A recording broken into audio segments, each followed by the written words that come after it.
स्वागत है आप सभी का आपके अपने YouTube चैनल पवन सर की क्लास में। और आज की इस वीडियो में आप सभी के लिए एक बहुत बड़ी खुशखबरी है। 1 जनवरी 2025 को हमारे जितने भी शिक्षक साथी विशिष्ट शिक्षक के रूप में योगदान समर्पित किए हैं, उन शिक्षक साथियों को अभी तक वेतन की प्राप्ति नहीं हुई है। तो जैसा कि नियम के अनुसार आप सभी को ये पता है कि विशिष्ट शिक्षक के रूप में योगदान करते ही आप सभी राज्यकर्मी बन गए हैं।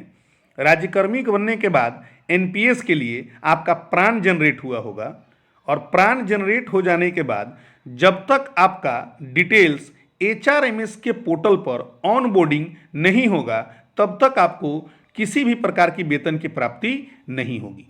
इस बीच विभाग की तरफ से यह भी खबर आई है, उस पत्र को भी आप सभी ने देखा होगा, कि जब तक आपका फिक्सेशन नहीं होता है और तब तक होली जैसे पर्व, ईद जैसे पर्व और मार्च क्लोजिंग, चूंकि मार्च का महीना चल रहा है और हम सभी जानते हैं कि हमारे यहाँ वित्तीय सत्र जो होता है वो 1 अप्रैल से 31 मार्च तक चलता है। तो इन बातों को ध्यान में रखते हुए विभाग के द्वारा यह फैसला किया गया कि अभी वर्तमान में चूंकि शिक्षकों की संख्या बहुत अधिक मात्रा में है, ऐसी स्थिति में फिक्सेशन में एक लंबा समय लग सकता है और शिक्षक बिना वेतन के कितने दिन तक रहेंगे, इस बात को ध्यान में रखते हुए विभाग के द्वारा यह निर्णय लिया गया कि वर्तमान समय में प्रत्येक कोटि के शिक्षकों का वेतन उनके लिए निर्धारित पे मैट्रिक्स के पहले इंडेक्स के माध्यम से कराया जाए।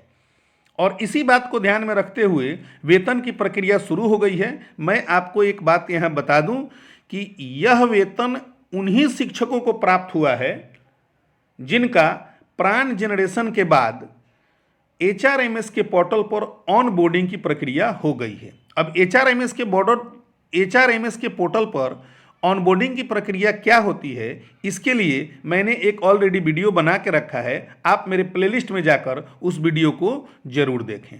तो इसके बाद आज से वेतन आना शुरू हो गया है। तो हाँ, ये बिल्कुल सही सुना आपने। विशिष्ट शिक्षक के रूप में योगदान करने वाले शिक्षक जिनका प्राण जनरेशन हो गया है और जिनका एचआरएमएस के पोर्टल पर ऑन बोर्डिंग हो गई है, उनका वेतन आज से आना शुरू हो गया है और उसका स्क्रीनशॉट आपके सामने मैं प्रस्तुत कर रहा हूं।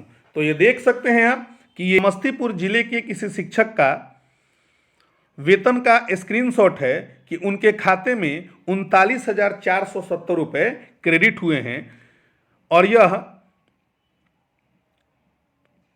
उनके खाते में 39,470 रुपये क्रेडिट हुए हैं। अब मैं आपको यह बताऊंगा कि ये पैसा किस प्रकार से 39,470 रुपये हुए हैं। तो एक एक करके सभी प्रकार के कोटि के शिक्षकों के लिए जो वेतन का निर्धारण किया गया है अभी वर्तमान समय में कुछ दिनों के लिए, उसका विश्लेषण हम करेंगे। आइए शुरू करते हैं। तो सबसे पहले, यदि आप बेसिक ग्रेड के शिक्षक हैं, यानी आप 1ली से 5वीं कक्षा के शिक्षक हैं, तो आपको विशिष्ट शिक्षक के रूप में पहला वेतन कितना मिलेगा, इसका विश्लेषण कुछ इस प्रकार है। आपको बेसिक पे के रूप में 25,000 रुपये मिलेंगे और डीए 50% की दर से। यह एक बहुत ही आवश्यक सूचना है जिसको आप अच्छी से समझ लें कि अभी वर्तमान समय में आपको डीए मात्र 50% और एचआरए मात्र 4% ही मिलेगा। चूँकि एचआरएमएस से वेतन प्राप्त करने वाले आपके विद्यालय में अगर बीपीएससी शिक्षक भी होंगे तो उनको भी अभी वर्तमान में डीए के रूप में 50% और एचआरए के रूप में मात्र 4% की राशि ही मिलती है। तो वर्तमान में आपको भी यही राशि मिलेगी। तो बेसिक पे के रूप में 25,000, डीए 50% की दर से 12,500, एचआरए 4% की दर से 1,000 और मेडिकल 1,000 रुपये, और इन सभी का ग्रॉस टोटल आपका होता है 39,500 रुपये। आप ध्यान रखिए कि एनपीएस की कटौती वर्तमान समय में आपकी नहीं होगी। एनपीएस आपका नहीं कटेगा।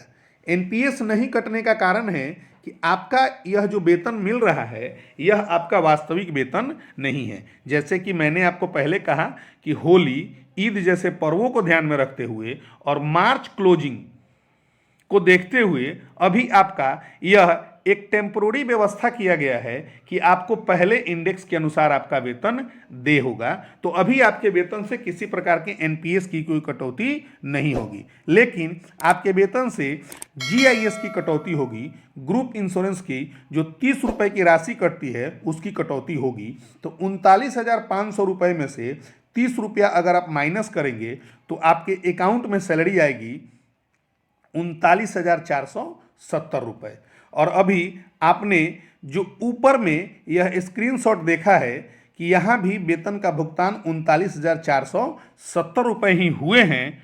तो 1 to 5 के सभी शिक्षक जिन्होंने विशिष्ट शिक्षक के रूप में अपना योगदान समर्पित कर लिया है उनको पहली सैलरी मात्र 39,470 रुपये ही आएंगे। यह अब यदि आप 6 to 8 के यानी कि स्नातक ग्रेड के शिक्षक हैं तो आपके पहले सैलरी का विवरण कुछ इस प्रकार है। बेसिक पे 28,000, DA at the rate of 50% 14,000, HRA 4% की दर से 1,120 रुपये और मेडिकल आपका 1,000।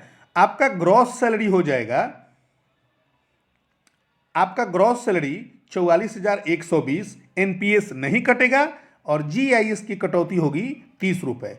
तो 44,120 से जब 30 रुपये की कटौती हो जाएगी तो आपके अकाउंट में जो सैलरी आएगी वो होगी 44,090 रुपये।